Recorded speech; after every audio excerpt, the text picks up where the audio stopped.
Tony D and Little Joan in the background. All right, where are you, Little Joan? There you are. Welcome to a Screenwriter's Rant, and this is Tony D and Little Joan, and this is a wild robot, the wild robot, about a robot who, I don't know, they leave him out in the woods and he learns about nature. Smash like and subscribe. Thank you for smash liking and subscribing. Check out my books, links in the description. Comedy Horror in South Jersey. It's the Pineys. Books 1 through 13 available at Amazon.com. Don't forget, Kindle Unlimited is free. So I think this robot, I don't know, he falls off a spaceship or a ship or something, ends up on an island full of wild animals and no one else. So, or maybe it's a planet. Might be a planet. I don't know. But he learns about the wildlife. I don't think there's a lot of dialogue in this movie. And it's about how wonderful nature is and robots. So, I mean, I think it'll be cute. I think it'll be cute. It'll be a good movie because it forces the filmmakers to do a lot of scenes that aren't based on dialogue, so they're going to have to move the story forward. I think there's a forest fire at one point. He raises a duck. So, it'll be a very cute movie, and the robot has feelings. Aww. Aww, the robot's sad. His duck flew away. So, yeah, it's called The Wild Robot. It's kind of like that episode of Futurama where Bender goes through a whole thing, and he loses his metal shell, and he has to remake it out of wood, and he becomes some sort of environmentalist. Surprisingly, there's a lot of voices in this. Pedro Pascal, for some reason. I don't know why they keep putting him in things. Kit Connor, Bill Nye, Stephanie Hsu, Mark Hamill, and Catherine O'Hara, and Lupita Nyong. I don't know who that is. I don't know. What order are these in? What order are these in? It's not alphabetical by last name. It's not alphabetical by first name. It doesn't seem in the order of fame, which you would kind of expect. You would kind of expect it to be Mark Hamill, Catherine O'Hara, Bill Nye. No, wait. Mark Hamill, maybe Pedro Pascal might be on top. It would either be Mark Hamill or Pedro Pascal on top. They'd be 1 and 2. Then Catherine O'Hara, definitely. Probably Bill Nye and or Kit Connor. And then the rest. I don't know. Weird. But it's a kid's movie. It's going to probably have a big environmental message about how wonderful nature is. Oh, the cute otters. Look, I love nature. You know me. I like the pines a lot. But you got to leave wild animals alone. They are very cute, but they'll bite you. Oh, they'll bite you. Because they don't know you. They don't know you. You're a total stranger. Approaching a wild animal is like approaching, I don't know, like someone's kid in a park. Like, you just don't do that. Don't approach a wild animal. Leave the wild animals alone. Even if they come up to you and they're very cute, especially something like a raccoon. You can be tricked by a raccoon. I know that. They're very smart.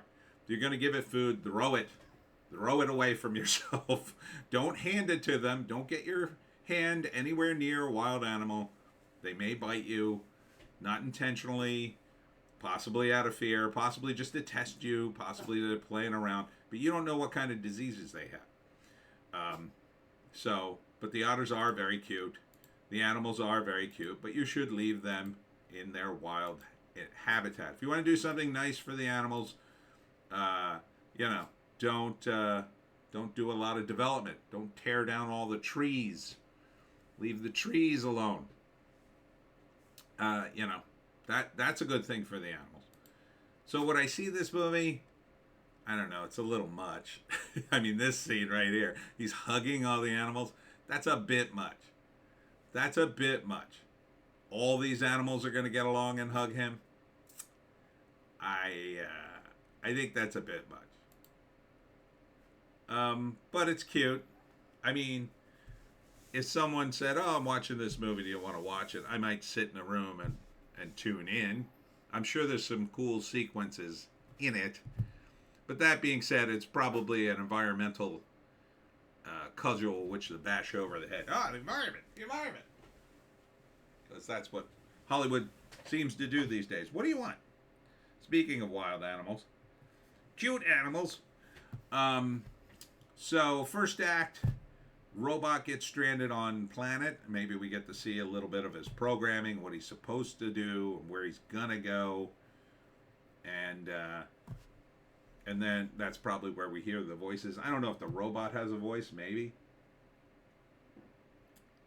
And then beginning of the second act is there's some sort of shipwreck or something, and the robot ends up on this island or planet by himself. So he's stuck there, and at first doesn't know what to do, but he follows his programming and bonds with the animals. And then the spaceship comes to get him, and I assume he leaves, or maybe he's torn about leaving, or maybe the spaceship comes to harvest all the wood. Oh, there's his duck. The spaceship comes to harvest all the wood, and the robot doesn't like that because he sees it's hurting the animals, so he tries to stop the automatic robots from tearing down all the trees somehow. So he becomes like a hero to save the animals. Maybe? I don't know.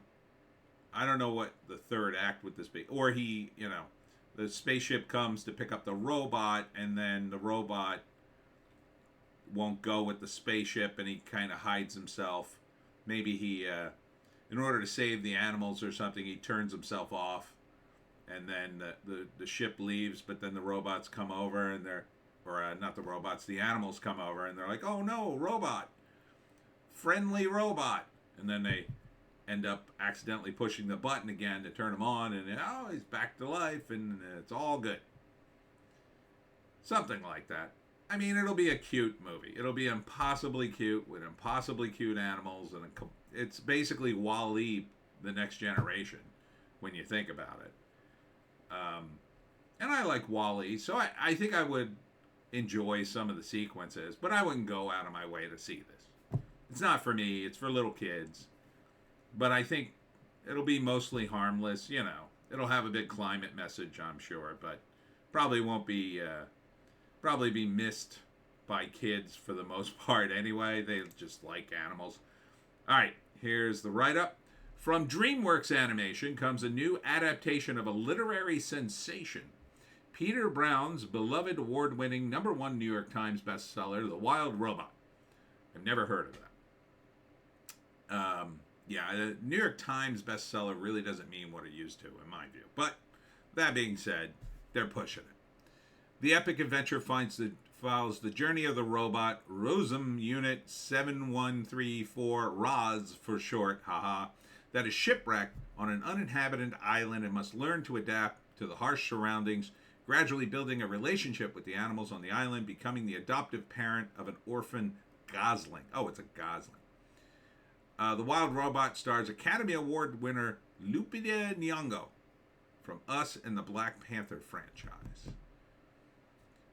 As Roz. Oh, okay. So I guess Roz has a voice. Emmy and Golden Globe nominee Pedro Pascal, The Last of Us, The Mandalorian, as Fox Fink. Does he have a voice too? Did the animals talk? Because I don't want the animals to talk. I think that would be lame. Catherine O'Hara, Emmy Award winner. And they cite Schitt's Creek and Best in Show. How could you not cite Home Alone? But okay. As Opossum Pinktail. So it's Fink, Pinktail, Bill Nighy, Living, Love Actually, and of course, Shaun of the Dead, as Goose Longneck, Kit Connor, Heartstopper Rocketman as Gosling Brightbill, and Oscar nominee Stephanie Hsu, Everything Everywhere All at Once this summer's The Fall Guy as Vantra, a robot that will interact with the Roz's life on the island. Okay. The film, I don't think you needed to tell us all that. I think you needed to show us in the trailer that the animals talk, but okay. The film also features voice talents of Emmy-winning pop culture icon Mark Hamill, Star Wars franchise, blah, blah, blah, blah, blah, as Matt Berry. Oh, Matt Berry. Oh, I love him. What We Do in the Shadows, the SpongeBob movie franchise. And not only that, one of the most hilarious TV shows you'll ever see from the BBC Snuff Box. He's comedy gold, that guy. And Golden Globe winner, Emmy nominee Ving Rhames. Oh, Mission Impossible, Pulp Fiction. Now, see, they don't tell us who those guys are. Whew, a lot of write-up on this. A powerful story about the discovery of self, a thrilling examination of the bridge between technology and nature, and a moving exploration of what it means to be alive and connected to all living things. The Wild Robot is written and directed by three-time Oscar nominee Chris Sanders, writer and director of DreamWorks animation How to Train Your Dragon. Well, he's pretty good. He's pretty good. The Croods, and Lilo and Stitch. I didn't see it, but a lot of people like it. And it's produced by Jeff Herman, Boss Baby 2. I don't know if I brag about that. And Kung Fu Panda. Well, Kung Fu Panda. Huge. Peter Brown's The Wild Robot, an illustrated middle-grade novel first published in 2016, became a phenomenon, rocketing to #1 on the New York Times bestseller list. The book has since inspired a trilogy that now includes The Wild Robot Escapes, The Wild Robot Protects. Brown's work on the Wild Robot series and his other best-selling books have earned him a Caldecott Honor, a Horn Book Award, 2 E.B. White Awards, 2 E.B. White Honors, and a Children's Choice Award for Illustrator of the Year, 2 Irma Black Honors, a Golden Kite Award, and a New York Times Best Illustrated Book Award. Well, congrats to him. Sounds like he's doing very well. I mean, it looks good. So I think it'd be fine for your kids. You know, if they're a fan of the book, I'm sure they're going nuts. So, yeah, The Wild Robot. Do we have a time when it's coming soon? So this will be in theaters. This is a theater experience kind of movie to take your kids to. It'll be epic, and it'll have swelling music, and, you know, it looks like a book illustration, I gotta say. So, yeah, I think it'll be fine. All right, The Wild Robot. And that's it for me, Tony D. and Little Joan. Check us out on Odysee, Bitchute, and Rumble for our more bass takes. If you can find a more bass take, I say, take it. I will be at Lines in the Pines tomorrow, Sunday, from 11 to about 2. About 2, I have to cut out of there for some stuff. So catch me early. And catch me with the Pineys, man. There's a lot of Piney stuff. You got to come out the Lines in the Pines. It's PineyCon, as I like to call it. We'll also be doing a live stream later tonight. Haven't decided the time yet, but it's definitely going to be after the normal time. I'm probably not going to make it back by 7. Yeah. So check in with us late tonight. We're going to talk about the Oscars, I'm sure. And we'll see you in the next one.